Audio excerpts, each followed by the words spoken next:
주신 말씀은 고린도 후서 6장 1절에서 10절까지 말씀입니다.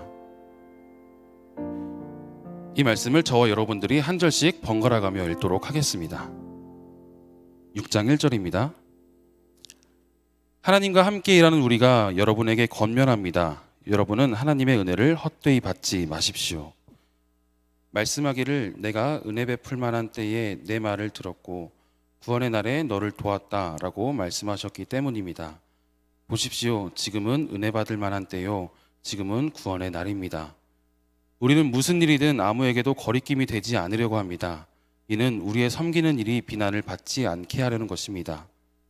오히려 우리는 우리 자신을 모든 일에 하나님의 일꾼들로 추천하려고 애씁니다. 우리는 많은 인내와 환난과 궁핍과 곤란과 매맞음과 감옥에 갇히는 것과 난동과 수고와 자지 못함과 배고픔 가운데 하나님의 일꾼들로 지냅니다. 또한 우리는 순결함과 지식과 오래 참음과 친절함과 성령과 거짓 없는 사랑과 진리의 말씀과 하나님의 능력으로 일합니다. 또 우리는 오른손과 왼손에 의의 무기를 들고 영광과 모욕, 비난과 칭찬을 동시에 겪으며 일합니다. 우리는 속이는 사람 같으나 진실하고 무명한 사람 같으나 유명하고 죽은 사람 같으나 보십시오. 살아 있습니다. 우리가 징벌을 받는 사람 같으나 죽임을 당하지 않고 근심하는 사람 같으나 항상 기뻐하고 가난한 사람 같으나 많은 사람을 부유하게 합니다. 아무것도 없는 사람 같으나 모든 것을 가진 사람입니다. 아멘. 네, 최정민 목사님 나오셔서 은혜 아니면 살아갈 수가 없네 라는 제목의 말씀 전해주시겠습니다. 네, 안녕하세요. 네, 우리 찬양받기 합당하신 그 하나님께 감사와 영광의 박수 먼저 드릴까요? 주님 감사합니다. 이 시간 홀로 영광 받아 주시옵소서. 네, 여러분들이 지금 허브대학부 일요주일 예배와 함께하고 있습니다. 허브대학부는요, 토요일과 일요일, 토요일 오후 6시, 저녁 6시에 사랑홀에서 예배 드리고요. 또 일요 주일 오후 2시에 바로 이 기쁨홀에서 예배하고 있습니다. 가능하면 토요 예배에 참석해 주시면 감사하고요. 토요 예배 참석하기 어려우신 분이거나 새로 나오신 분들은 이제 일요 주일 예배 참석하시면 될 것 같습니다. 여러분들 우리 마음을 집중하여서 하나님을 예배하는 어려운 시기지만 그 어렵기 때문에 더 전심과 진심으로 예배하는 그런 우리 그리스도인들이 되기를 소망합니다. 저희 안전수칙에 따라서 토요일은 한 600명 정도 홀에서 함께 예배할 수 있고요. 일요 주일은 한 150명 정도 이 기쁨홀에서 함께 예배할 수 있습니다. 두 예배 모두 지금 현재 좌석이 좀 여유가 있으니까요.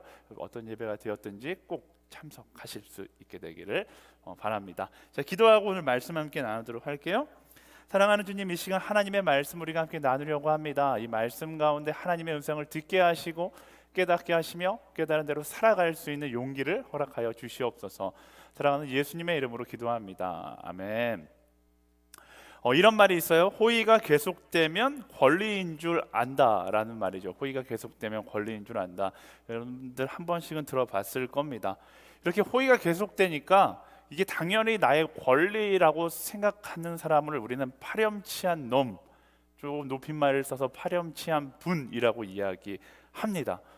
자, 여러분들 이런 사람들과 함께하고 싶어하는 사람은 없을 거예요. 그렇다면 여러분들 나의 삶은 어떤가? 나는 파렴치한 분의 삶을 살고 있는가? 그렇지 않은가? 많은 사람들이 나는 파렴치한 삶을 살고 있지 않다라고 생각하지만 생각보다 정말로 많은 사람들이 하루하루 가운데 파렴치한 인생을 살아가고 있음을 알 수 있습니다. 호의인데 권리인 줄 아는 것 대표적인 게 무엇이 있을까요? 우리 부모님의 사랑이 있겠죠. 부모님의 사랑. 네, 많은 사람들이 부모님 때문에 힘들다라고 이야기해요. 여러분의 사춘기 시절을 생각해 보세요. 부모님과 함께 살아가는 게 너무 이렇게 얘기하면 안 되는데 어쨌든 싫다고 이야기하는 사람들이 굉장히 많았고요. 지금도 마찬가지예요. 왜 우리 부모님은 이것밖에 안 될까? 왜 우리 부모님은 항상 저런 식일까? 라고 생각하는 사람들이 있을 겁니다. 저희 딸만 해도 제가 조금만 자기 마음에 안 들면 아빠 미워 막 이렇게 이야기하면서 저를 약간 이제 싫어하는 표현을 하고는 하는데요. 그럴 때마다 제가 이렇게 이야기해요. 네가 나한테 뭐 맡겨놨냐? 이렇게 이야기하거든요. 여러분 삶도 그렇잖아요. 부모님과 나의 관계, 부모님의 사랑은 권리가 아니에요. 부모님의 사랑은 어디까지나 이유 없는 사랑이고, 호의라고 하면 인류 최고의 호의 중에 하나가 부모님의 사랑인 것이죠. 근데 맨날 받다 보니까 그것이 어느 순간 나의 권리가 되어서 부모님이 나에게 큰 소리 치는 것이 아니라 내가 부모님께 큰 소리 치는 그런 이상한 관계가 되어 버린 것이죠. 근데 1년에 한 번 어버이날 되면 생각하는 거예요. 아, 부모님께 감사해야지. 그리고 감사하는 그 순간 깨닫는 거예요. 아, 이게 호의가 아니라 내 권리가 아니라 부모님의 무조건적인 사랑이었구나라는 사실을 그때 깨닫게 되는 것이죠. 부모님의 사랑만 그럴까요? 교회를 와서 한번 볼까요? 교회 오면 어떤 사람들이 있어요? 차세대 교사하시는 분들도 있을 테고, 네, 뭐 멘토님도 계시고, 뭐 순장도 있어요. 이런 사람들과의 관계를 생각해 보세요. 제가 중등부 전도사였을 때 중학생들이 저에게 물어봤던 여러 질문 중에 가장 충격적인 질문은 우리 선생님은 한 달에 얼마 받으세요? 였어요. 중학생들은 선생님이 돈 받으면서 일하는 줄 알더라고요. 선생님이 떡볶이 사주면 왜 이렇게 조금밖에 안 사주냐 불평하죠. 그 선생님 돈으로 다 사주는 건데 교회에서 돈 나온다라고 생각한 거예요. 그러니까 선생님의 호의를 자신의 권리라고 착각하는 그런 학생들이 있어요. 선생님만 그럴까요? 우리 멘토님들은 더 황당해요. 멘토님들 왜 나한테 이렇게 관심을 안 가져줄까라고 생각할 수 있지만 멘토님들은 멘토를 하려면 돈을 내고 하셔야 돼요. 그러니까 멘토한다고 돈을 받는 게 아니라 돈을 내고서, 세상적으로 보면 말도 안 되는 거죠. 돈을 내고 여러분들이 받고 있는 뭐 이런 선물이라든지 1년 중에 여러분들에게 주어지는 여러 가지 기회라든지 이런 것들이 다 멘토님들이 돈을 내서 진행하는 거거든요. 그런데 멘토님은 왜 나한테 관심을 안 가져주냐 이렇게 생각할 수 있어요. 또 순장들, 근데 요즘 들어서 그런 전화가 많이 오는데 순장을 바꿔달라는 거예요. 우리 순장님은 나한테 너무 잘 안 해준다라는 거죠. 여러분 뭔가 착각하고 있는 것 같은데요. 여러분들이 순장을 선택한 게 아니라 순장이 여러분들을 선택한 거예요. 많은 학생들이 순장이 왜 나한테 이렇게 정도밖에 안 해줘? 일주일에 매일마다 나에게 안부 전화 묻고서 내가 잘 지내는지 파악하고 있어야 되는 게 순장 아닌가라고 생각하지만 그렇지 않아요. 순장도 자기가 선택해서 희생하는 거죠. 순장이 되면 유익이 있을까요? 유익이라면 유익이겠지만 토요일 아침 10시 반에 줌으로 들어와서 저의 얼굴을 한 번 더 봐야 된다라는 유익, 아무도 갖고 싶어 하지 않는 그 유익을, 유익인지 희생인지 모르겠어요. 어쨌든 그것을 해야만 순장을 할 수 있는데 그 순장에게 마치 나를 섬길 수 있는 특권을 너에게 주노라 라는 식으로 대하는 사람들이 있어요. 그렇게 생각하다면 큰 오산이죠. 순장이 여러분을 위해 한 모든 행동 하나하나가 권리가 아니라 사랑이자 희생이자 호의라는 사실을 기억해야 하는 것입니다. 이 시간을 통해서 우리 수고하는 순장들에게 한번 박수 한번 쳐주면 좋을 것 같아요. 네, 감사하세요. 우리 순장 왜 이러냐 바꿔달라고 이야기하지 말고 습관적으로 순장을 바꿔달라는 사람, 제가 이 자리를 통해서 좀 상처받을지 모르지만 확실히 이야기할 수 있는데 순장에게 문제가 있는 게 아니라 바꿔달라는 사람에게 문제가 있을 가능성이 99.9%예요. 감사하는 마음으로 순장을 바라볼 수 있어야 하는 것이죠. 마지막으로 가장 큰 호의와 사랑을 주고도 항상 욕먹는 분이 계시죠. 바로 하나님이세요. 하나님은 우리를 위해 이 땅을 창조하셨고 하루하루를 디자인하셨고 온 우주를 운행하시며 모든 자연만상을 하나님께서 이렇게 운영하고 계시잖아요. 근데 그 하나님의 호의를, 하나님의 사랑을 착각하고 우리는 하나님을 향해 분노하고는 합니다. 아마 인류 역사상 가장 욕을 많이 먹은 분이 있다라면 하나님일 거예요. 농담삼아 그런 얘기하는데 하나님이 욕을 너무나 많이 먹어서 오래 살다 못해 영원하셨다 이런 농담을 하고 있거든요. 근데 그 농담이 아닐 정도로 우리는 하나님을 향해서 모든 그 은혜와 사랑은 다 잊어버린 채 수많은 욕과 비난을 할 때가 많이 있습니다. 그리고 그것도 모자라서 이거 해주세요 저거 해주세요 하나님께 강요하는 파렴치한 분 중에 가장 파렴치한 인생을 살아갈 때가 너무나 많은 것이죠. 그분은 우리를 위해서 이 땅 위에 인간의 몸을 입고 오셨고 우리를 위해 십자가에 못 박혀 죽으셨는데 우리는 그 하나님을 향해 더더더를 외치는 그런 파렴치한 하루를 살아갈 때가 너무나 많습니다. 인간은 이처럼 병에 걸려 있어요. 이 병의 이름은 은혜 망각증입니다. 고린도 교회도 마찬가지였어요. 그리고 오늘 우리도 마찬가지예요. 이 병은 시대를 뛰어넘고 상황을 뛰어넘습니다. 많은 사람들이, 또 많은 그리스도인들이 은혜를 입었지만 그 은혜를 망각하는 삶을 살아갑니다. 사도 바울이 이 은혜를 망각하며 은혜 망각증에 걸린 사람들에게 강력하게 권면하는 장면이 오늘 말씀이에요. 1절과 2절 말씀 함께 읽어볼까요? 시작. 하나님과 함께 일하는 우리가 여러분에게 권면합니다. 여러분은 하나님의 은혜를 헛되이 받지 마십시오. 말씀하기를 내가 은혜 베풀 만한 때에 내 말을 들었고 구원의 날에 너를 도왔다라고 말씀하셨기 때문입니다. 보십시오. 지금은 은혜 받을 만한 때요. 지금은 구원의 날입니다. 아멘. 사도 바울이 은혜 망각증에 시달리는 사람들에게 돌려 이야기하지 않고 직설적으로 이야기합니다. 하나님의 은혜를 헛되이 받지 마십시오. 은혜를 헛되이 받지 말라는 것은 하나님의 은혜를 망각한 채 살지 말라는 것이고, 하나님의 은혜를 날마다 기억하며 그 은혜에 합당한 삶을 살아가라라는 거예요. 고린도 교회도 처음에 그 예수 그리스도의 소식을 들었을 땐 그 은혜를 기억하며 은혜에 합당한 삶을 살아가려고 노력했는데, 다른 사람들의 말에 귀를 기울이기 시작하고 그 은혜를 기억하지 않고 자신의 상황만을 생각하다 보니까 은혜를 망각한 채 여전히 하나님을 향하여 원망의 목소리를 던지며 살아가고 있었기 때문에 사도 바울이 이런 권면을 하고 있는 것입니다. 사람은요, 언제나 감사할 것은 굉장히 쉽게 잊어버리고 불평할 것과 비교되는 것은 기가 막히게 찾아내서 가슴 깊은 곳에 새기며 살아갑니다. 그래서 감사하기는 굉장히 어렵고 상처는 굉장히 오랫동안 기억해요. 서양 속담 가운데 이런 말이 있어요. 상처는 모래에 쓰고 은혜는 돌에 새기라. 굉장히 좋은 말이죠. 근데 우리는 거꾸로 살아가요. 은혜는 물에 새기고 상처는 가슴 깊은 곳에 새기며 살아갑니다. 그렇기 때문에 우리는 감사는 쉽게 잊어버리고 불평과 원망과 비판하는 인생을 살아가는 것이죠. 여러분, 우리가 감사할 것이 없어서 불평하는 삶을 살아갈까요?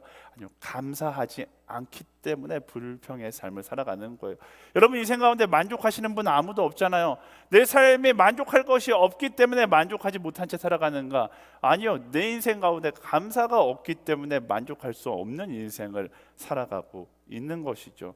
예전에 한 영상을 같이 본 적이 있는데, 이 카푸치노 원숭이에 관한 영상이었어요. 제가 좀 자료를 찾아보니까 이 영상 자체가 논문으로 만들어진 게 있더라고요. 원숭이들의 불평등한 보수를 거부한다라는 논문을 쓴 프란스 드발이라는 어떤 박사님이 계신데요. 이 박사님이 이 연구 과정을 영상으로 찍었어요.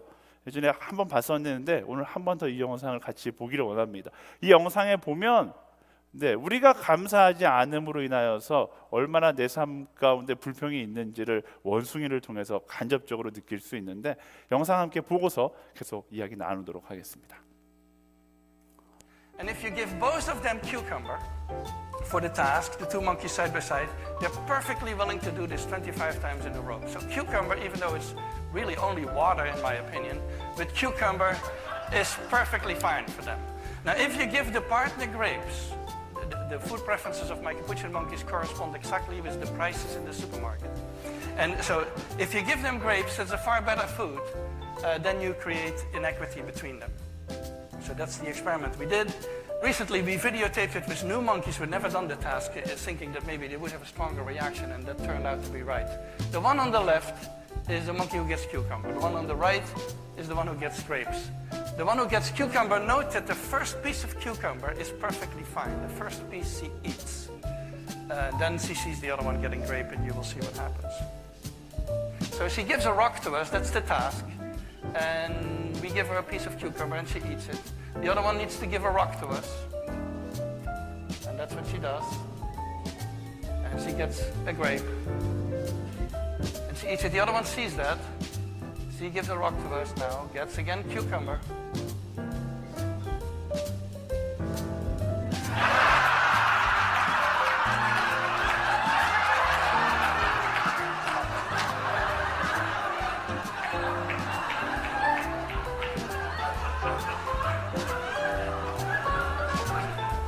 She tests the rock now against the wall. She needs to give it to us. And she gets cucumber again.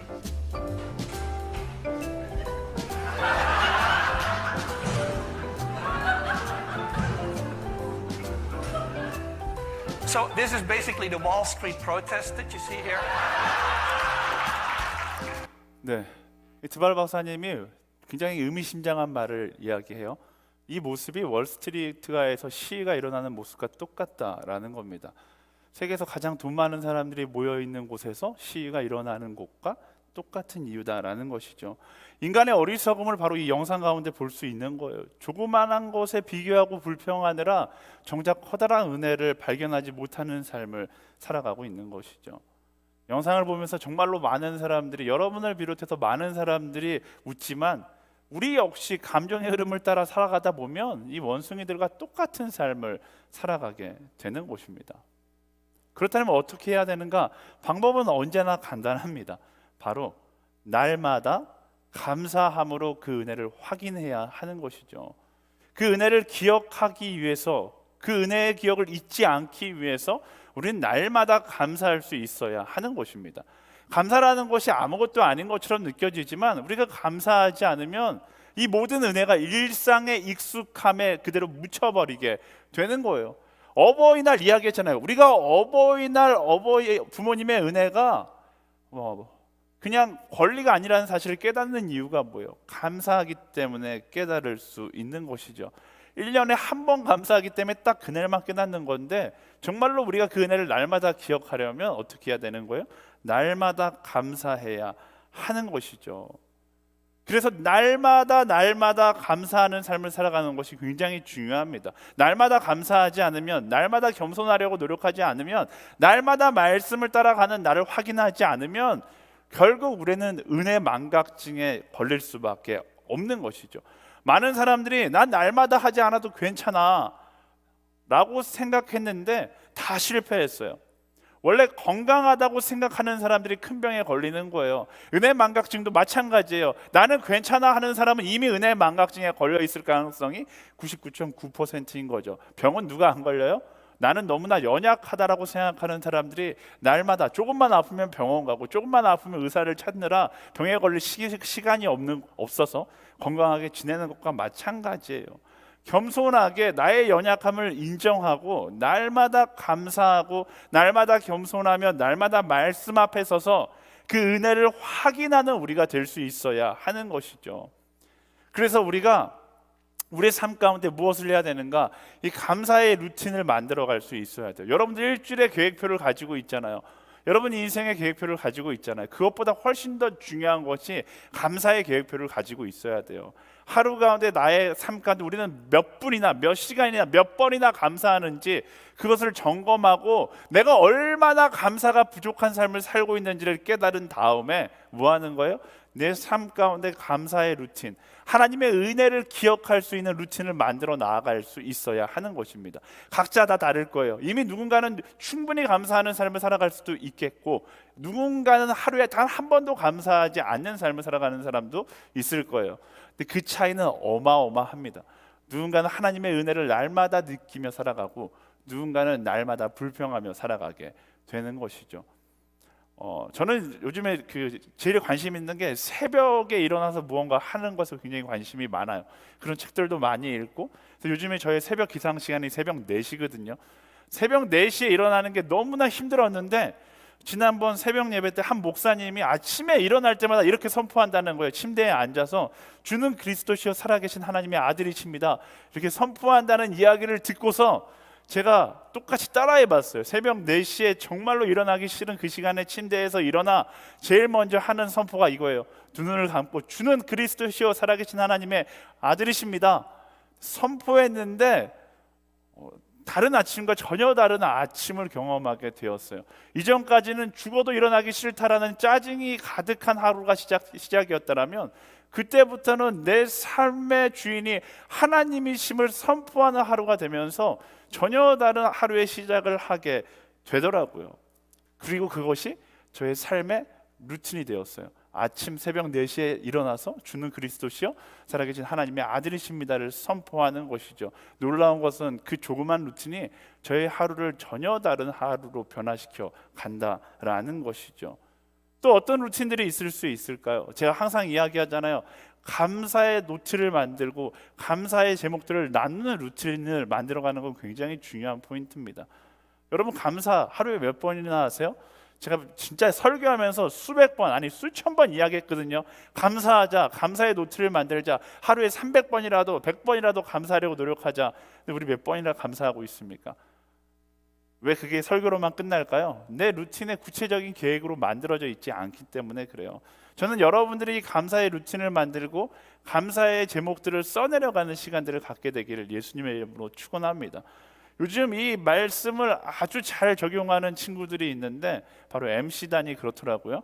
90일의 성경 통독을 하면서 밤 10시 반에 모여서 자기들끼리 성경을 통독하는데, 이 통독을 하고 통독을 다 했다라는 그 사인을 남기기 위해서 채팅창에다 감사의 제목들을 적고서 그 통독을 끝낸다고 하더라고요.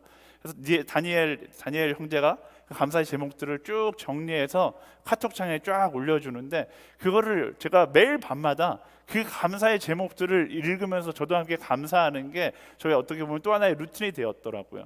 근데 놀라운 사실은 그렇게 감사의 제목들을 내 하루의 끝에 루틴으로 만들어 놓으니까 어떻게 되는 거예요? 하루가 정말로 짜증나는 하루였지만 나의 하루 가운데에도 하나님의 은혜는 여전히 존재했다는 사실을 그 마지막에 깨닫게 되는 거예요. 감사의 루틴이 짜증나는 하루를 한순간에 하나님의 은혜가 가득한 하루로 변화시키는 것이죠. 근데 그 시간을 갖지 않으면 우리는 짜증만 냈던 하루를 기억하면서 살아가게 되는 것입니다. 저는 여러분들의 삶 가운데 이런 감사의 루틴들이 있게 되기를 간절히 소망합니다. 여러분의 수모임 가운데 이런 감사의 루틴들이 있기를 소망하고요. 여러분의 수많은 채팅에, 여러분 수많은 카톡에 이런 감사의 루틴이 있게 되기를 예수님의 이름으로 축원합니다. 그냥 오늘도 감사 좋은 거지 이렇게 끝나지 마시고요. 여러분 수모임에 이 감사의 루틴을 만들어가는 나눔들을 해보기를 저는 여러분들에게 권면합니다. 수모임에 가서 순원들과 함께 MC들이 하는 것처럼 이 감사의 루틴을 만들어가고요. 또 여러분들의 SNS 계정에 이 감사의 루틴들을 만들어가는 거예요. 하루에 한 번 정도는 내가 이 시간 무엇이 감사한지를 남겨가겠다. 그런 루틴들을 만들어가는 것이죠. 정말 유치하죠. 하지만 이 유치한 루틴이 여러분들의 신앙, 여러분들의 하루를 지켜주게 되는 것입니다. 감사의 루틴이 내 삶을 지키고 내 삶을 변화시켜 나가는 것입니다. 이렇게 날마다 감사로 잊고 있었던 은혜를 기억하면 우리의 삶이 안 변할래야 안 변할 수가 없어요. 왜? 은혜에 이끌리는 삶을 살아가게 되기 때문에 그래요. 그 구체적인 변화에 대해서 사도 바울이 이어서 설명을 하는데요. 3절 말씀 함께 읽어볼까요? 시작. 우리는 무슨 일이든 아무에게도 거리낌이 되지 않으려고 합니다. 이는 우리의 섬기는 일이 비난을 받지 않게 하려는 것입니다. 아멘. 그 감사를 통해서 은혜를 깨닫는 사람의 첫 번째 변화는 거리낌이 되지 않기 위해 노력한다라는 거예요. 쉽게 말하면 사람들 보기에 바른 생활 사나이로 살아가게 된다라는 것입니다. 우리가 무엇을 위해서 바른 생활을 하며 살아갑니까? 그리스도인하면 바른 생활, 그리스도인하면 윤리적인 삶, 그리스도인하면 도덕적인 삶, 뗄래야 뗄 수 없는 관계거든요. 근데 성경은 거꾸로 이야기해요. 너가 윤리적인 삶을 살아서 구원에 이르는 것이 아니야 라고 이야기하잖아요. 그런데도 그리스도인은 윤리적인 도덕적인 삶을 살아가요. 왜 그렇게 살아가는가? 사도 바울이 그의 모든 글 가운데 그것에 대해서 이야기하는데, 바로 그 은혜를 입었기 때문에, 윤리적인 삶을 살아야 은혜를 얻는 것이 아니라 은혜를 입었기 때문에 윤리적이고 바른 생활의 삶을 살아간다라고 이야기하는 거예요. 그 은혜 가운데 내가 얼마나 존귀한 존재인지를 깨달았기 때문에 존귀한 자답게 살아가게 된다라는 것이죠. 나는 죽고 내 안에 예수 그리스도께서 사시기 때문에 거룩한 자로 살아가게 된다라고 이야기합니다. 그리고 거기에 한 가지 더해서 우리의 섬김을 통해서 오직 예수 그리스도가 오롯이 드러나게 하기 위해서 우리는 바른 생활을 하며 살아간다라고 오늘 말씀 가운데서 설명하는 것이죠. 여러분, 우리 그리스도인들이 세상 가운데 바른 생활을 하며 살아가야 되는 가장 궁극적인 이유 중에 한 가지가 바로 우리의 삶을 통해서 사람들은 예수 그리스도를 만나기 때문에 그렇습니다. 그러기에 우리가 올바른 사람이 아니라면 아무리 예수 그리스도가 참된 진리라 할지라도 우리의 모습을 통해 비춰지는 예수 그리스도는 진리가 아닌 거짓으로 비춰질 수밖에 없기 때문에 그래요. 여러분, 여러분의 변기에 담긴 물 엄청 깨끗한 물이잖아요. 네, 제가 여러분들 우리 집에 초청해서 우리 집 변기를 열고서 제주도 삼다수를 변기에다 막 붓는다고 생각을 해보세요. 그리고 제가 이야기하는 거죠. 마셔. 마실까요? 아니죠. 물이 아무리 깨끗해도 그 물이 담긴 그릇이 지저분하면 그 물은 지저분한 물이 될 수밖에 없는 거예요. 마찬가지죠. 예수 그리스도가 아무리 생명의 물이라 할지라도 그 물이 담긴 우리라는 나라는 인생의 그릇이 지저분하다라면, 나라는 인생의 그릇이 세상 가운데 거리끼는 그런 그릇이라면 세상은 예수 그리스도의 참된 진리를 발견할 수 없게 되는 것입니다. 사도 바울이 지금 그것을 이야기하는 거예요. 진정한 복음의 통로가 되기 위해서 우리는 거리낌이 되지 않는 사람으로 살아갈 수 있어야 한다라는 것입니다. 현실적인 이야기를 해볼까요? 여러분 삶 가운데 얼마나 은혜 입은 자답게 살고 있습니까? 쉽게 말하면 얼마나 내 안에 그리스도를 기억하며 거리낌이 없는 삶을 살아가고 있으세요? 여러분을 투명한 그릇이라고 생각하고 그 안에 예수 그리스도를 부었을 때 얼마나 예수님을 바로 보여주는 삶을 살아가고 있습니까? 그리스도인은요, 이 질문에 날마다 대답하며 살아갈 수 있어야 돼요. 나는 오늘 얼마나 예수 그리스도를 바로 보여주는 삶을 살았는가? 이 질문에 고개가 떨궈진다라면 우리는 어떻게 보면 50점짜리 그리스도인일 수도 있는 것이죠. 제가 술 취하지 말자라고 이야기하는 이유도 여기에 있어요. 술 마신다라고 지옥 가지 않습니다. 이건 확실해요. 우리는 우리의 구원은 예수 그리스도를 믿는 믿음으로부터 나기 때문에 술 취한다고 해서 지옥 가지 않아요. 담배 핀다고 해서 지옥 가지 않아요. 하지만 그것이 어떻게 보면 세상 사람들에게 예수 그리스도를 바로 보여주지 못하는 장애물이 될 수 있는 것이죠. 그렇다면 우리는 과감하게 그것을 내려놓을 수 있는 결단이 있어야 하는 거예요. 제가 이런 얘기하면 이제 꼭 그런 얘기를 하는 사람이 있어요. 목사님, 술 마시는 게 얼마나 중요한데요. 함께 친구들과 술 마시며 그들의 친구가 되어줘야 한다고 생각하지 않습니까? 라고 이야기하시는 분들이 있는데요. 그건 당신의 생각이고요. 여러분 다 알아요. 정말로 힘들 때 생각나는 친구는 나와 함께 술 마시면서 해롱해롱 됐던 그 친구가 아니라 내가 술 마시고 해롱해롱 될 때 마지막까지 나를 지켜주던 그 친구가 생각나게 되어 있는 것이죠. 나는 그 사람에게 진정한 친구가 되기 위해서 술을 마신다고 하지만 정작 그 가운데서 진정한 우정은 나누어지지 않아요.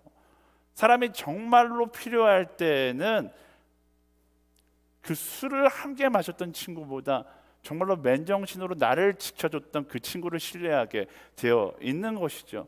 그래서 중요한 건요, 그리스도인은 그들의 술 친구가 되어주는 것보다 더 중요한 거 그들의 거룩한 친구가 되어주는 것이 훨씬 더 중요한 것입니다. 이거 말고 또 뭐가 있을까요? 제가 리더십들에게 대학생들에게 복음을 가리는 행위들이 뭐가 있을지, 거리낌이 되는 행위가 뭐가 있을지 물어보니까 재미난 이야기들이 좀 있었어요. 첫 번째 제일 많이 나온 게 출티였어요. 출티. 출석만 부르고 튀는 것, 도망치는 것, 출티라고 하잖아요. 출티 하지 마세요. 교수님을 속일 수 있을지 모르지만 함께 출티한 친구들은 예수님을 가식적인 존재로 생각하게 되어 있어요. 왜? 출티한 내가 가식적이기 때문에 예수님도 가식적인 존재라고 생각하게 되는 것이죠. 나만 피해 입는 게 아니라 억울한 예수님도 피해 입게 되는 거예요. 또 두 번째, 조별과제 무임승차. 조별과제 무임승차 하지 마세요. 여러분들이 그냥 생각 없이 조별과제 무임승차하고 당신이 다 하세요 박수 쳐주고 이러면 다 되겠지라고 생각하지만 그 조의 모든 사람들은 여러분과 함께 예수님을 경멸하는 삶을 살아가게 될 겁니다. 월급 루팡, 저는 이 단어는 처음 들었어요. 일 안 하고 돈만 챙기는 사람, 회사에 그냥 앉아있다가 퇴근하고 돈만 받아가는 사람을 월급 루팡이라고 그러는데 그러지 마세요. 여러분이 월급 루팡을 하다 보면 어느 순간부터 여러분의 후배들 가운데 종교란에 기독교라고 쓴 사람은 절대로 그 회사 가운데 들어갈 수 없게 되는 거예요. 예수님은 그 회사에 비집고 들어갈 틈이 없어지는 거죠. 그것뿐인가요? 사람에게 쉽게 분노하지 마십시오. 여러분들이 사람에게 쉽게 분노하면 세상 사람들은 예수님을 다혈질로 이해하기 시작하는 겁니다. 게임에 중독되지 마세요. 남학생들 게임에 중독되지 마세요. 지하철 타고 가다 보면 핸드폰 들고 하루 종일 게임하는 사람들을 보면서 만약에 그 사람이 그리스도인이라고 생각해 보세요.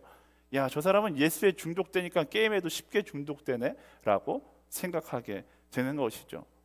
재미난 거, 양다리 걸치는 사람들 제발 양다리 걸치지 마세요. 하나님도 기뻐하시지 않고 당신의 상대도 기뻐하지 않습니다. 너무나 많은 사람들이, 많은 그리스도인들이 양다리를 걸치다 보니까 오늘날 교회 오빠라는 이미지가 뭐예요?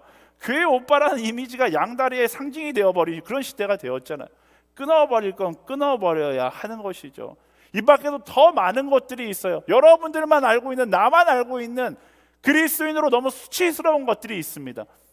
수치스럽다고 느껴진다면 끊어버릴 수 있어야 돼요. 왜요? 사람들은 나를 통해서 예수 그리스도를 바라보기 때문에 그래요. 예수 그리스도를 부끄럽게 만들지는 않을 수 있어야 하지 않겠습니까? 말씀을 기억하세요. 은혜를 기억하세요. 그리고 그 은혜를 따라 살아간다면 사도 바울이 이야기한 것처럼 예수 그리스도를 바로 보여줄 수 있는 삶을 살아가는 거예요. 우리 삶 가운데 이 질문이 항상 있어야 돼요. 제가 항상 저를 소개할 때 라이크 지저스 조나스라고 설명하는데, 라이크 지저스, 예수님이라면 이 상황 가운데 무엇을 선택했을까? 예수님이라면 이 상황 가운데 어떻게 하셨을까? 그 질문이 여러분의 인생 가운데 하루에도 수백 번, 수천 번씩 질문되어지고 그 질문에 답할 수 있는 떳떳한 답을 선택하며 살아가는 게, 그게 그리스도인이에요. 내가 그리스도인이라는 이름을 숨겨놓고 세상이 원하는 답을 선택하고 하나님 잘못했습니다, 한 번만 눈 감아주시, 이게 그리스도인이 아니라 하나님께서 기뻐하시지 않을 거라는 그 답은 빼버리고 하나님께서 예수님이라면 선택하셨을 그 답을 따라 살아가는 게, 그게 바로 진짜 그리스도인이다라는 것입니다. 요즘 전도하기 어려운 시대가 되었다라고 이야기해요. 세상이 너무나 악해졌다라고 이야기합니다. 어두워졌다라고 이야기해요. 하지만 저는 반대로 생각해요. 위기가 곧 기회인 거예요. 어두워졌기 때문에 그리스도인은 그 어두움을 따라가는 게 아니라 더 빛나는 존재가 되어야죠. 세상이 악해졌기 때문에 우리는 그 악과 더 멀리 떨어진, 더 예수 그리스도의 빛을 비추는 사람이 되어야 하는 것입니다. 어둠 가운데 있는 사람이 누구나 바라볼 수 있는, 악함 세상 속에 있는 사람이 누구나 바라볼 수 있는 그리스도인으로 살아갈 수 있어야 돼요.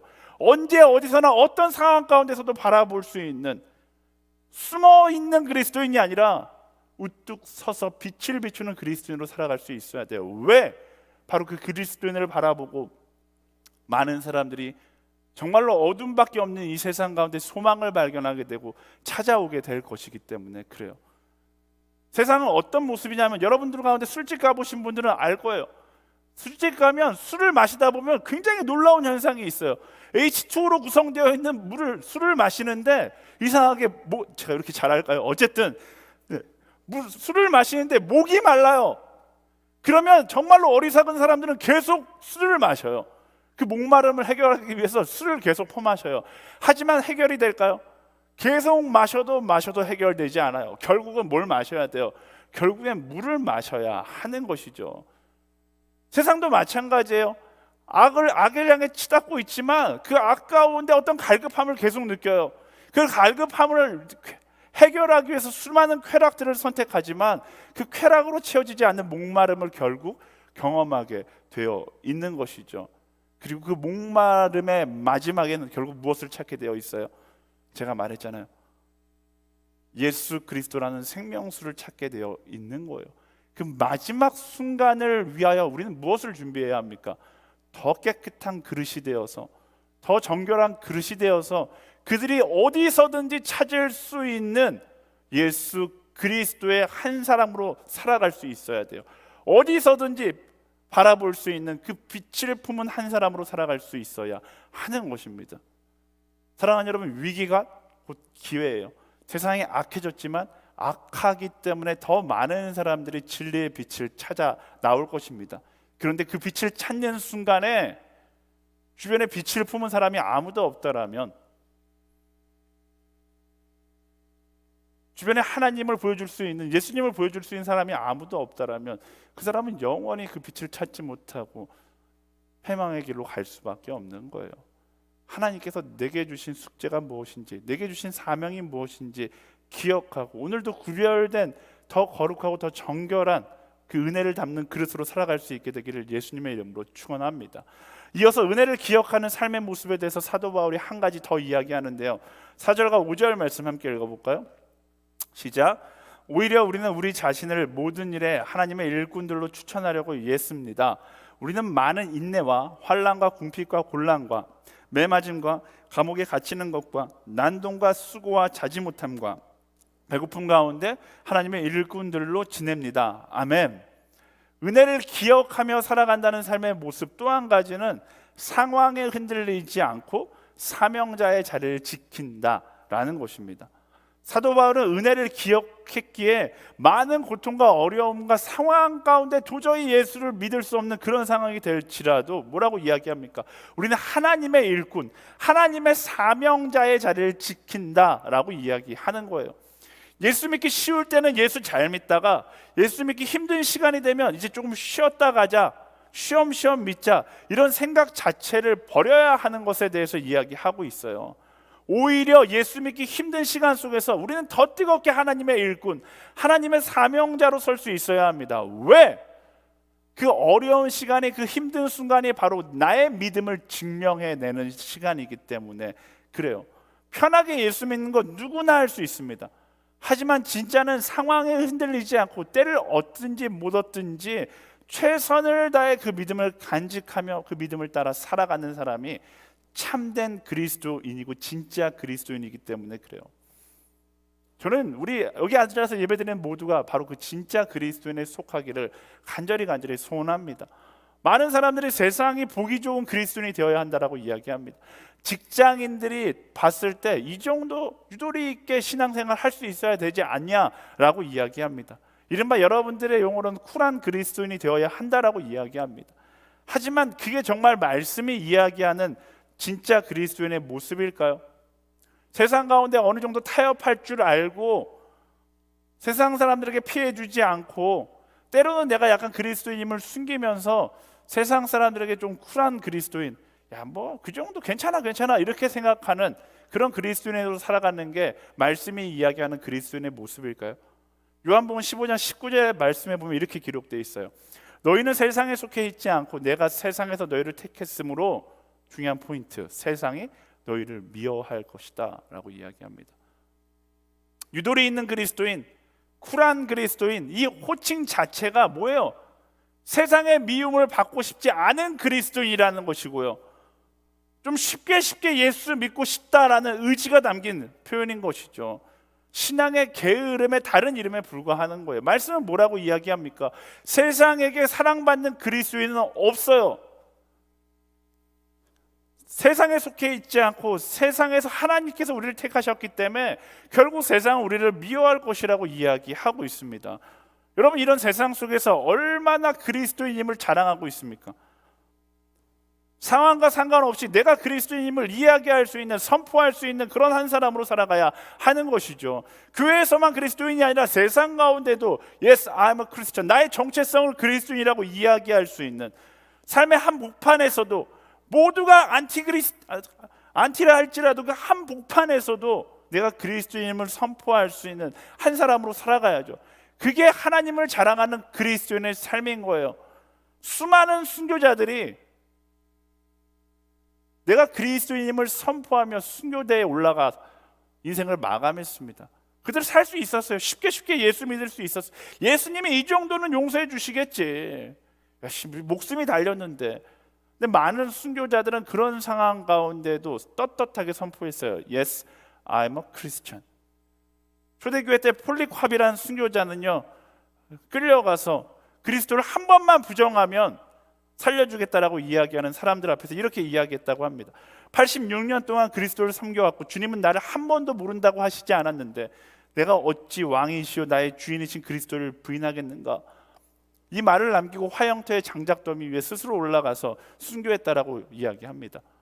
이런 순교자의 고백이 우리의 고백이 돼야 돼요. 죽음 앞에서도 내가 그리스도인임을 선포했는데 세상 가운데 조금 편하게 살아보겠다고 그리스도인임을 숨기며 살아간다고요? 하나님은 한 번도 나를 부끄럽게 여기지 않았는데 우리는 부끄러운 삶을 살았음에도 불구하고, 지저분한 삶을 살았음에도 불구하고 하나님은 한 번도 나를 부끄럽게 여기지 않았는데 그런 하나님을 나는 부끄러워 여겨서 기독교임을, 크리스천임을 숨기며 세상과 타협하면서 살아간다고요. 믿기 쉬울 때만 예수 믿고 믿기 어려울 땐 숨어서 우리가 무슬림 국가에 살고 있습니까? 예수 그리스도를 믿는 그리스도인이라고 이야기한다고 해서 세상으로부터 목숨을 위협받을 만큼 어려운 상황 가운데 살고 있어요. 여러분, 하나님이 여러분의 자랑 맞습니까? 이 자리에 앉아있는 것 자체가 하나님이 나의 자랑이기 때문에 앉아있는 거잖아요. 그렇게 말만 하지 말고 진짜 자랑하는 삶을 살아갈 수 있어야 하는 거예요. 말은 그리스도인인데 삶은 전혀 하나님을 자랑스럽게 여기지 않는다라면 우리는 부끄러운 그리스도인이 될 수밖에 없는 거예요. 현실적인 얘기를 또 해볼까요? 주일날 놀러 가자고 해서 조별 과제 모임 스터디 있다고 해서 이야기하는 친구들에게 나는 주일 예배 가야 된다라고 떳떳하게 이야기할 수 없어요? 이야기할 수 있는 거예요. 거기서부터 시작하는, 그런 사소한 것부터 시작하는 거예요. 가족 가운데도 마찬가지. 나만 믿고 가족은 다 안 믿어요. 나는 예배를 드려야 될 것 같아요. 예배를 드려야 된다는 마음이 있어요. 근데 가족에게 교회 안 가도 괜찮아. 과연 그들을 전도할 수 있을까요? 여러분들 친구들 사이에서 여러분은 어떤 그리스도인의 이미지를 가지고 있습니까? 상황에 타협하는 그리스도인의 이미지를 가지고 있다면 과연 전도가 되지 않는 게 이 시대가 악하기 때문에 전도가 되지 않는 것일까요? 식사할 때 그리스도인이 식기도 하잖아요. 항상 하는 얘기지만 식기도를 전혀 의식하지 않는다면 안 해도 괜찮아요. 식기도 안 한다고 지옥 가지 않아요. 근데 여러분 마음 가운데 갈등이 있다면 교수님이랑 마주 앉았는데 우리 사장님이랑 부장님이랑 마주 앉았는데 내가 여기서 기도하면 굉장히 분위기가 싸해질 것 같은데 라는 갈등이 찾아온다면 나 스스로에게 해야 되는 질문은 간단해요. Like Jesus, 예수님이라면 어떻게 하셨을까? 갈등이 없다라면 괜찮아요. 네, 아무도 여러분들에게 뭐라고 하지 않아요. 하지만 내 마음 가운데 그런 갈등이 있다라면 기도함으로 인하여서 내가 수치스러울 것 같고 내 삶이 부끄럽게 비춰질 것 같아서 기도하지 않는다라면 하나님은 한 번도 나를 부끄러워 여기지 않으셨는데 나는 고작 그 사람 앞에서 부끄러운 순간 때문에 기도를 포기하는 거죠. 별것 아닌 거 가지고 너무 확대해서 이야기하는 것 아니냐라고 생각하실 수 있지만 이 별것 아닌 것이 여러분의 신앙을 지켜나갈 수 있는 거예요. 대학교 캠퍼스에 크리스천이 4% 있다고 이야기합니다. 이게 세상의 설문조사예요. 근데 그렇지 않더라고요. 크리스천들 잡지에서 설문조사하는 거 보면 16%, 17%, 많게는 20%까지 보는 그런 잡지들도 있어요. 나머지 12%는 어디가 있는 거예요? 4%만 그리스도인이고 나머지 12%는 어디 있습니까? 모두 다 숨어 있는 거죠. 내가 그리스도인임을 이야기하면 세상으로부터 이상한 시선을 받을 것 같으니까 주일날 교회는 가서 예배는 드리는데 캠퍼스에서는 그리스도인으로 살고 싶지 않은 거예요. 여러분, 하나님을 부끄러워하지 마십시오. 하나님은 한 번도 나를 부끄러워한 적이 없으세요. 저희 오늘의 교회 대학부는 캠퍼스 모임을 합니다. 잘 안 돼요. 똑같은 이유 때문에 잘 안 되는 거예요. 내가 교회에서 허브대학부지 학교에서까지 허브대학부이고 싶지 않은 거예요. 순모임에선 크리스천이고 싶은데 그걸 굳이 학교까지 가져와서 해야 되는. 여러분, 순모임보다 어떻게 보면 더 우리가 떳떳하게 나서야 되는 것이 바로 캠퍼스에서 그리스도인의 모습으로 살아갈 수 있어야 하는 거예요. 숨지 마세요. 하나님의 사람은 내가 있는 자리에서 Yes, I'm a Christian, 내가 그리스도인임을 선포할 수 있어야 하는 것입니다. 누군가 먼저 용기 내어서 도전해야 숨어있는 그리스도인들이 함께 나와 캠퍼스에 예배를 세울 수 있는 거죠. 캠퍼스에 예배가 사라졌다라고 이야기해요. 학교가 핍박하기 때문에 예배가 사라진 것일까요? 솔직하게 이야기해 봅시다. 우리가 하나님을 부끄러워 여기니까 캠퍼스에서 예배가 사라지기 시작하는 거예요. 교회 안에서만 그리스도인을 살려고 하니까 캠퍼스에서 예배가 사라지는 거예요. 직장 가운데 예배가 사라지고 있어요. 왜 그래요? 하나님을 부끄러워하기 때문에 예배가 사라지고 있는 거예요. 사회가 악하기 때문에가 아니라 그리스도인이 하나님을 자랑스럽게 여기지 않기 때문에 이 사단이 난 거예요. 우리는 뭐 해야 됩니까? 역행해야죠. 시대가 악해지면 악해질수록 우리는 더 떳떳하게 하나님을 자랑할 수 있는 사람이 되어야 하는 것이. 이게 더 어려워졌어요. 코로나로 인하여서 그리스도인임을 이야기하면 세상의 시선은 굉장히 삐딱하게 우리를 바라보게 될 겁니다. 많은 그리스도인 4%나 남아 있었는데 3%, 2% 찾아보기 어려운 그런 시대가 될지도 몰라요. 우리는 무엇을 해야 합니까? 모두가 다 하나님을 부끄러워한다 할지라도 하나님을 자랑스럽게 여기고 내가 서 있는 그 자리에서, 그 캠퍼스에서, 그 직장 가운데 Yes, I'm a Christian을 외칠 수 있는 한 사람이 되어야 하는 것입니다. 어떻게 하면 숨어서 예수 믿을까 고민하지 말고요. 어떻게 하면 내가 그리스도인임을 더 잘 알릴 수 있을까를, 어떻게 하면 하나님을 자랑할 수 있을까를 고민하는 것, 그게 진짜 그리스도인의 모습인 것이죠. 여러분, 하나님 사랑하잖아요. 사랑하니까 여기 모여 있는 거잖아요. 근데 왜 하나님을 수치스럽게 여깁니까? 왜 하나님을 숨기면서 살아가세요? 왜 여러분의 가정 가운데, 직장 가운데, 캠퍼스에서 하나님을 숨기고서 하나님 잘 계세요? 그리스도인은 하나님을 자랑하는 사람인 거예요. 그렇지 않으면 결국 나 역시 하나님을 부끄러워하고 있는 것이죠. 여러분의 신앙에 대해서 다시 한번 돌아보고 스스로에게 질문해 볼 수 있게 되기를 예수님의 이름으로 축원합니다. 두려워하지 마세요. 예수님은 더 큰 두려움도 우리를 위해 감수하시고 십자가 위에 올라가셨잖아요. 하나님은 단 한 번도 우리를 부끄럽게 여기시지 않았어요. 그렇다면 우리도 마찬가지죠.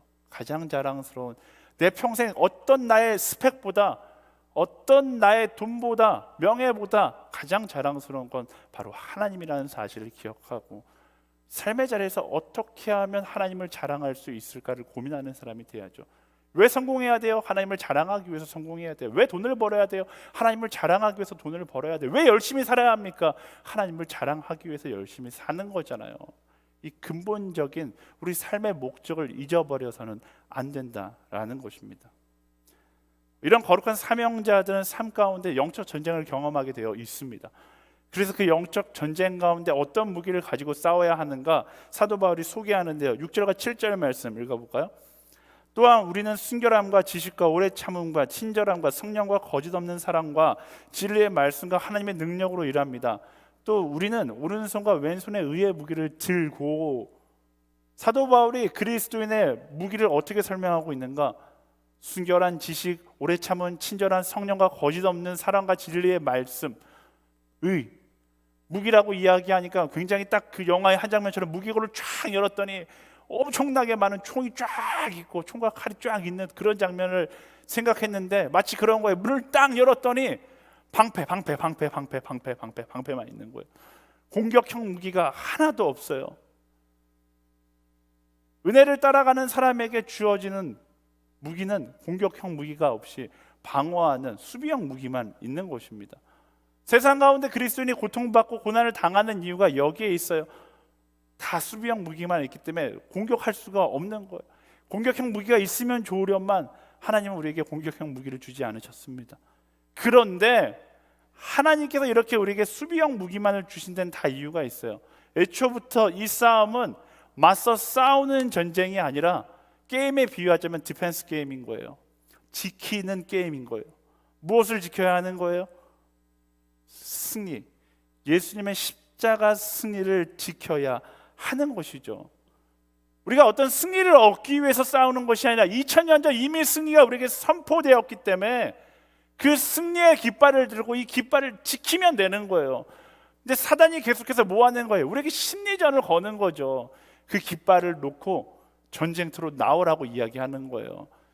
그 심리전에 놀아나면 안 되는 것이죠. 축구 후반전 만약에 우리나라가 이기고 있다 그러면 그 해설진이 끊임없이 하는 말이 있어요. 이제 막 5분 남았어요. 근데 5대0, 6대0으로 이기고 있는 거예요. 5분 남았으면 그 해설자가 뭐라고 얘기합니까? 네, 의미 없는 파울을 해서는 안 됩니다. 의미 없는 파울을 해서는 안 됩니다. 의미 없는 파울을 하지 말라고 해요. 상대는 끊임없이 의미 없는 파울을 하게 만드는 것이죠. 마찬가지에 우리 영적 전쟁에서도 분위기에 속아서 의미 없는 파울을 해서는 안 되는 거예요. 여러분 잘 아시잖아요. 경기 막판에 가면 맹렬히 공격하는 쪽은 이미 진 쪽이에요. 패배가 확실해지면 확실해질수록 더 맹렬하게 공격하게 되어 있고, 승리가 확실한 사람들은 공격하지 않아요. 계속 지키는 경기를 하는 것이죠. 인생의 경기도 마찬가지예요. 믿는 사람들이 당하는 것 같고 지는 것 같지만 보는 것과 스코어는 분명히 달라요. 사도 바울이 이야기하는 은혜를 기억하는 사람들, 하나님의 사람들이 승리의 깃발을 붙잡고 있다라는 사실을 우리는 기억해야 하는 것입니다. 우리의 영적 전쟁은요, 승리를 얻기 위해서 하는 전쟁이 아니에요. 우리의 영적 전쟁은 승리를 지키기 위해서 하는 전쟁이다 라는 것을 기억하십시오. 사단의 심리전에 놀아나지 말고요. 많은 사람들이 정의란 이름으로 그 심리전에 놀아나서 세상을 향해 맹렬하게 공격하고 나아가지만 정작 마지막에 내 손에 승리의 깃발을 놓고 나아갔다는 사실을 깨닫게 될 때가 너무나 많아요. 여러분, 십자가 승리를 붙잡고 마지막까지 하나님의 그 마음과 함께 할 수 있는 그런 그리스도인들이 되기를 예수님의 이름으로 축원합니다. 그런 그리스도인들에게 마지막 반전이 일어난다고 말씀은 약속하잖아요. 9절과 10절 말씀 마지막 함께 읽어볼까요? 무명한 사람 같으나 유명하고 죽은 사람 같으나 보십시오 살아 있습니다. 우리가 징벌을 받는 사람 같으나 죽임을 당하지 않고 근심하는 사람 같으나 항상 기뻐하고 가난한 사람 같으나 많은 사람을 부유하게 합니다. 아무것도 없는 사람 같으나 모든 것을 가진 사람입니다. 아멘. 이 반전의 역사를 사도 바울이 이야기하고 있는 거예요. 무명한 것 같으나 유명하고 죽은 사람 같으나 살아있고 징벌을 받는 사람 같으나 죽임을 당하지 않고 근심이 있는 사람 같으나 항상 기뻐하며 가난한 사람 같은 사람이나 많은 사람들을 부유하게 하는 사람이며 아무것도 가지지 않는 사람 같으나 승리의 깃발을 쥐고 있는 그리스도인은 모든 것을 가진 사람이다라고 이야기하는 것입니다. 패배하는 것 같으나 승리하는 사람이며 불행하는 것 같으나 가장 행복한 사람, 그게 바로 사도 바울이 이야기하는 은혜 가운데 거하는 그리스도인인 거예요. 여러분, 은혜 가운데 거하고 있습니까? 감사하지 않으면 은혜 안에 거하고 있다는 사실 자체를 망각하게 되어 있어요. 감사함으로 은혜를 기억하고 마지막까지 승리의 깃발을 들고 그 은혜 가운데 거할 수 있는 그런 그리스도인들이 되기를 예수님의 이름으로 축원합니다. 점점 더 그리스도인이 수치스럽게 느껴지는 그런 세상 가운데 우리는 살아가고 있습니다. 세상은 우리를 배척하지만 그러면 그럴수록 오늘 말씀의 기초에서 우리는 두 가지에만 집중하면 돼요.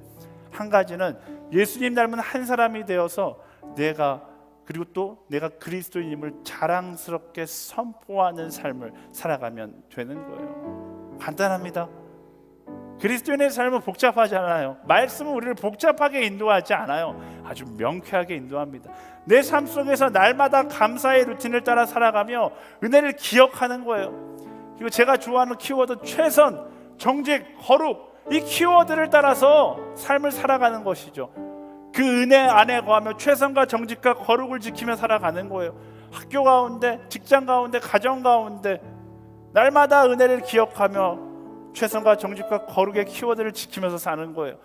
그러면 세상은 우리를 이상하게 여기고 질문하겠죠. 너 도대체 왜 그렇게 정직하게 살아? 너 도대체 좀 쉬엄쉬엄 하면 되는데 왜 그렇게 최선을 다하면서 살아? 넌 뭐가 그렇게 거룩하니? 그때 우리는 자랑스럽게 대답하는 거예요. 내가 예수 믿는 사람이거든요. 내가 예수 믿는 사람이거든요. 이런 대화가 여러분의 삶 가운데 일상이 되기를 예수님의 이름으로 축원합니다.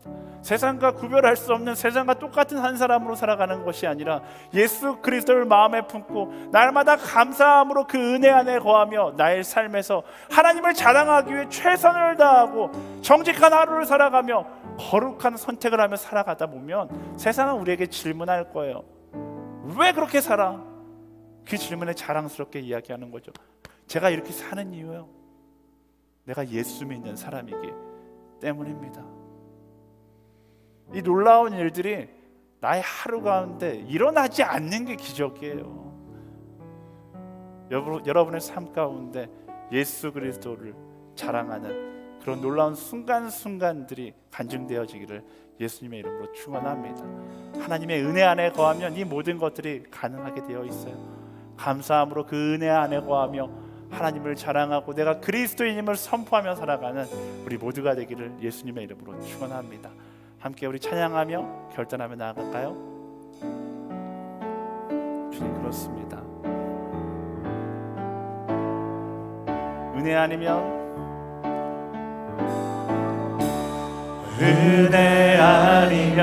살아갈 수가, 우리의 호흡도 다 은혜예요. 우리가 여기 앉아 있는 것도 은혜고 우리가 살아 있는 것도 사실 은혜잖아요. 세상 평안과 위로 내게 없어도 예수, 오직 예수. 다시 한번 고백할까요? 은혜 아니면 우리가 살아갈 수가 없습니다. 은혜 아니면 살아갈 감사할 게 과연 수가 없을까요? 모금마저도 다 주의 것이니 우리가 구하는 세상에 헛된 것들 없다 할지라도 세상 그 은혜만 있으면 되는 거예요. 내게 없어도 예수 오직 예수뿐이네. 그 신계획 다 볼 수도 없고 작은 고난에 지쳐도 주께 묻기 나의 모든 삶 버티고 견디게 하시네. 은혜 아니면 살아갈 수가 없네. 나의 모든 것 다 주께 맡기니 참된 평안과 위로 내게 주신 주 예수 오직 예수뿐이네. 여러분, 하나님을 부끄럽게 여기세요? 어제까지 하나님을 부끄럽게 여겼고 숨어있는 그리스도인으로 살았더라면 오늘 이 시간 여러분의 터닝 포인트를 세우기를 소망합니다. 하나님을 부끄러워하는 것이 아니라 내 평생 하나님만을 자랑하며 살겠습니다 결단할 수 있는 우리가 되기를 소망합니다. 날마다 감사함으로 은혜 안에 거하며 하루하루 그분을 자랑하는 것이 내 삶의 목적임을 기억하고 그분을 자랑하는 삶을 살아가게 되기를 간절히 소망합니다.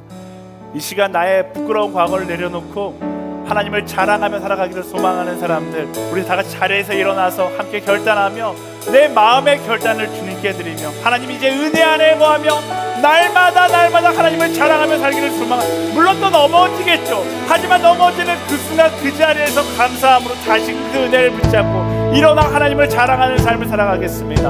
우리 소망하는 사람들, 우리의 입술을 열어서 하나님, 내가 하나님만을 자랑하며 살아가겠습니다.